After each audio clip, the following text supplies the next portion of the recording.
是在地新闻，花絮内容来看，李美小提琴家林昭亮伫台湾主办的第一届台北大师新秀音乐节，8月份要来登场。林昭亮将要带领着新一代的音乐家，展开7场的音乐会。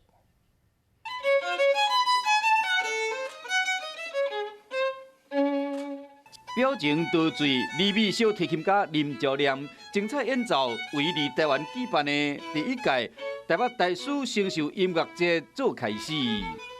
学生的这个水准是非常高，这是一个对我音乐家和一个老师的这个身份来讲，是最有安慰、最有鼓励的感觉。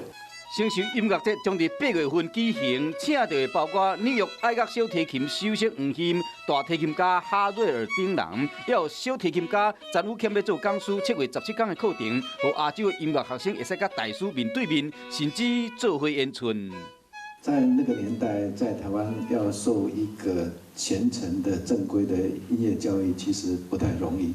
这摆音乐界新人不再孤军奋战，林昭亮会带这音乐家做伙演出7场的音乐会，地点包括北中南，要带予音乐迷一场音乐盛宴。